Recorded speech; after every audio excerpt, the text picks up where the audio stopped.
Catch the rain, where it falls, when it falls. આ અભિગમ સાથે ગુજરાતમાં પાણીના એક એક ટીપાને બચાવવાની વ્યાપક જન ચળવળ શરૂ થઈ છે. પ્રધાનમંત્રી નરેન્દ્રભાઈ મોદીના માર્ગદર્શનમાં મુખ્યમંત્રી ભૂપેન્દ્રભાઈ પટેલની સરકારે વરસાદી પાણીને રોકવા અને સંગ્રહ કરવા અનેક સફળ યોજનાઓ અમલમાં મૂકી છે. આજે સમગ્ર વિશ્વ જળવાયુ પરિવર્તન અને વધતા જતા જળ પડકારોનો સામનો કરી રહ્યું છે. ત્યારે ગુજરાત સરકારે ભવિષ્યની પેઢી માટે જળ સંરક્ષણના ઉદ્દેશ્ય સાથે અભિયાન શરૂ કર્યું છે. કેચ ધ રેન અભિયાનનો ઉદ્દેશ વરસાદ જ્યાં પડે ત્યાં જ સંગ્રહ, વરસાદના દરેક ટીપાનો સંગ્રહ કરવો, રેઇન વોટર હાર્વેસ્ટિંગનું પ્રોત્સાહન, ભૂગર્ભ જળસ્તર વધારવાનો પ્રયાસ, ખેડૂતોને સિંચાઈમાં મદદ, પાણીની અછત સામે લાંબા ગાળાનો ઉકેલ, સરકાર સાથે જનભાગીદારી પર ભાર, સરકારી અને શૈક્ષણિક સ્કૂલોમાં ઇમારતોમાં રેઇન વોટર હાર્વેસ્ટિંગ, ભૂગર્ભ જળસ્તર વધારવું, પાણીની અછતવાળા વિસ્તારોમાં લાંબા ગાળાનો ઉકેલ, રવિ પાક માટે પાણીનો સંગ્રહ. પાણી જેટલું બચે, વરસાદનું પાણી જેટલું જમીનમાં વધારે ઉતરે એના માટે કેચ ધ રેન, જે માનનીય વડાપ્રધાનશ્રીનું આખા દેશભરમાં આયોજન છે કે અત્યારે આપણે જે પાણી વાપરી રહ્યા છીએ તો વાપરીએ, જ્યાં જરૂર છે ત્યાં વાપરીએ, અચૂક વાપરીએ, પણ ભવિષ્યનો વિચાર કરી અને જ્યાં ગાડી આપણને ચાન્સ મળતો હોય, જ્યાં જ્યાં સોસાયટી હોય તો વરસાદનું પાણી જેટલું બને એટલું જમીનમાં ઉતારવાનો પ્રયત્ન પણ આપણે કરીએ. સરકારે પણ આની અંદર ખૂબ મોટા પૈસા ધારાસભ્યોને 50-50 લાખ રૂપિયા આપ્યા છે. તમારે ખાલી આંગળી ચીંધ્યાનું પૂન લેવાનું છે. એટલે તમે બધા એની અંદર આની પાસેથી કામ કરાવો અને તમારે જ્યાં કરાવવું હોય ત્યાં સોસાયટી, શાળા, કમ્પાઉન્ડ જેમાં કરાવવું હોય, પણ આપણે પાણીનું ટીપે ટીપું બચાવવા માટે જે માનનીય વડાપ્રધાનશ્રીનો સંકલ્પ છે એમાં પૂરો સાથ આપણે આપવો જોઈએ. રાજ્ય સરકારે જળ સંચય માળખું તૈયાર કર્યું છે. રાજ્યમાં ચેક ડેમ, બોર રિચાર્જ, ખેત તલાવડી અને અંડરગ્રાઉન્ડ વોટર ટેન્કના નિર્માણથી ભૂગર્ભ જળના સ્તરો ઊંચા લાવવા આયોજન થયું છે.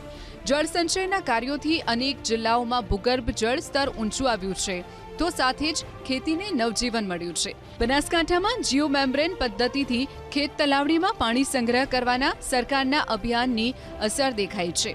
ગુજરાત સરકાર 2460 મીટરનું અંદાજિત 3 લાખ રૂપિયાનું પ્લાસ્ટિક ખેડૂતોને આપી રહી છે.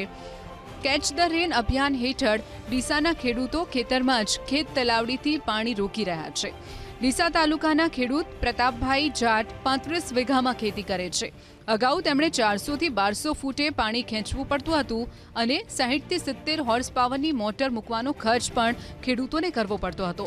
હવે ખેત તલાવડીમાં સંગ્રહાયેલા પાણીથી માત્ર 5 હોર્સ પાવરની મોટરથી પાણી મળી રહ્યું છે, જેથી રવિ પાક પણ લઈ રહ્યા છે અને ખર્ચો ઘટી રહ્યો છે. જે ભૂગર્ભમાં બિલકુલ પાણી નહોતું, ત્યાં રિચાર્જના કારણે તે જૂના બોરોમાં પાણી ચાલુ થયું છે, તો એ ખેડૂતોને પણ આર્થિક દ્રષ્ટિએ ફાયદો થયો છે કે એ હવે પોતાના પૂરતી ખેતી કરી શકે છે. આમ સરકારશ્રી જે આપણે ગુજરાતમાં માનનીય ભૂપેન્દ્રભાઈ પટેલની સરકાર અને કેન્દ્રમાં આપણે નરેન્દ્રભાઈ મોદી સાહેબની જે સરકાર છે એ ખેડૂતો માટે ખૂબ પણ લાભકારી છે. અને ખેડૂતોને જે આ યોજના છે કેચ ધ રેન, એ અંતર્ગત જે ખેત તલાવડી માટે જે પ્લાસ્ટિક આપે છે અને બોર રિચાર્જ કરવા માટે જે સરકારશ્રી સહાય કરે છે એ ખૂબ જ લાભકારી યોજનાઓ છે અને ખેડૂતોએ એમનો મોટાભાગે લાભ લેવો જોઈએ અને વરસાદી પાણીનો સંગ્રહ કરી અને સંચય કરીને આવનારી પેઢીને પાણીની દ્રષ્ટિએ એક સુરક્ષિત ભવિષ્ય આપવું જોઈએ. સુજલામ સુફલામ જળ અભિયાન થકી જળ સ્ત્રોતને પુનઃજીવિત કરવાના અભિયાન પણ સુંદર પરિણામો મળી રહ્યા છે.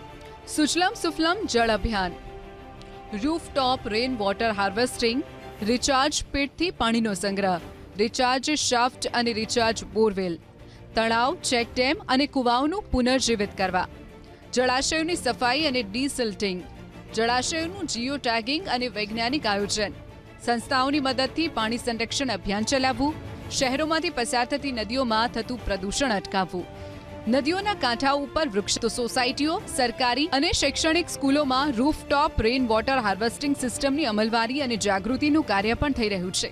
ગાંધીનગરમાં કોબા તળાવમાં કેચ ધ રેન અંતર્ગત રિચાર્જ વેલ બનાવાયો છે, જે પ્રતિ મિનિટ 15 થી 20 લીટર વરસાદી પાણીને વૈજ્ઞાનિક રીતે શુદ્ધ કરીને ભૂગર્ભમાં ઉતારવાની ક્ષમતા ધરાવે છે. મુખ્યમંત્રી ભૂપેન્દ્રભાઈ પટેલની સરકાર ભવિષ્યની પેઢી માટે જળ સંરક્ષણનું કામ કૃત નિશ્ચય કર્યું છે.